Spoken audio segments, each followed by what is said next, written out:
અમદાવાદના ઈસનપુર વિસ્તારમાં હયાત 14 metre road અને 24 મીટર કરવાનો નિર્ણય લઈને અમદાવાદ મ્યુનિસિપલ કોર્પોરેશન દ્વારા ડિમોલેશનની નોટિસ આપવામાં આવતા વિસ્તારમાં ભારે અસંતોષ ફેલાયો છે। આ નિર્ણયના વિરોધમાં ઈસનપુર વિસ્તારના નાગરિકોએ અમદાવાદ મ્યુનિસિપલ કોર્પોરેશનની સાઉથ ઝોન કચેરી ઉપર પ્રદર્શન કર્યું। ગુજરાત પ્રદેશ કોંગ્રેસના મહામંત્રી રાજેશ સોનીની આગેવાની હેઠળ નાગરિકોએ ટીપી રોડની કપાત તાત્કાલિક મુલતવી રાખવાની માંગ કરી હતી। નાગરિકોનું કહેવું છે કે હાલના સમયમાં રોડ પહોળો કરવાની કોઈ તાત્કાલિક જરૂર નથી અને ડિમોલેશનથી સ્થાનિક રહીશો અને વેપારીઓને ગંભીર નુકસાન થશે।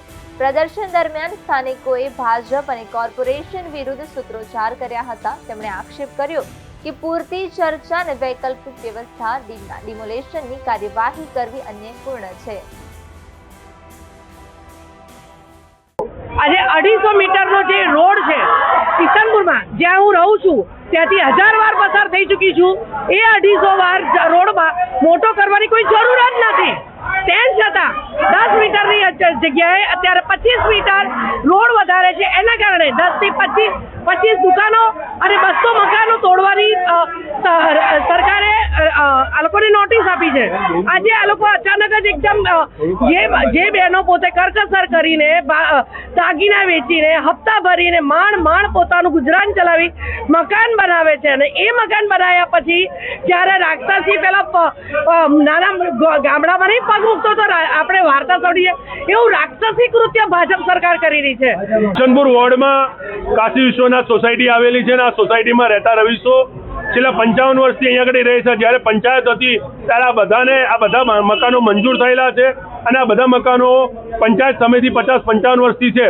ટીપીનો નિયમ છે કે જ્યારે પણ ટીપી ફાઇનલ થતી હોય ત્યારે કબજેદાર અને માલિકો જે હોય એમને નોટિસ આપીને બોલાવવામાં આવતા હોય છે કે તમારું રોડ કપાતમાં મકાન જઈ રહ્યું છે કે તમારા પ્લોટની અંદર રિઝર્વેશન પ્લોટ મૂકવામાં આવે છે તો એના માટે પહેલા નોટિસ આપીને એમને બોલાવીને એમને સાંભળવાની તક આપવામાં આવતી હોય છે। જ્યારે આ કિસ્સાની અંદર કોઈ પણ પ્રકારના કાયદાનું પાલન થયું નથી। કોઈને નોટિસ આપીને પહેલા જ્યારે ટીપી ફાઇનલ છે ત્યારે બોલાવવામાં ના આવે અને હવે રાતોરાત સાંભળી જાગેલી આ ભારતીય જનતા પાર્ટીની સરકાર અને અમદાવાદ મ્યુનિસિપલ કોર્પોરેશને અંદાજે 300 મકાનોને રાતોરાત નોટિસ આપીને મકાનો ખાલી કરવા અને તોડી નાખવા માટેની જાણ કરી છે। જેના વિરોધમાં આજે તમામ સ્થાનિક રહીશો સાથે કોંગ્રેસ પક્ષ તરીકે અમે લોકો આજે દિવ્યાંશજીને રજૂઆત કરવા આવ્યા છે। અને મુખ્ય અગત્યની વાત એ છે કે આ 200 મીટરનો રોડ છે, જે 200 મીટરનો રોડ જો ખોલવામાં પણ આવે તો એની કનેક્ટિવિટી ડેડ એન્ડ ઉપર જઈને મળે છે। એટલે આગળ જતા કોઈ 4 રસ્તા નથી કે કોઈ મોટા રોડની કનેક્ટિવિટી નથી। તો આ રોડ શાના માટે ખોલવો છે એ પ્રશ્ન લઈને પણ અમે અહીંયા આગળ આવ્યા છે।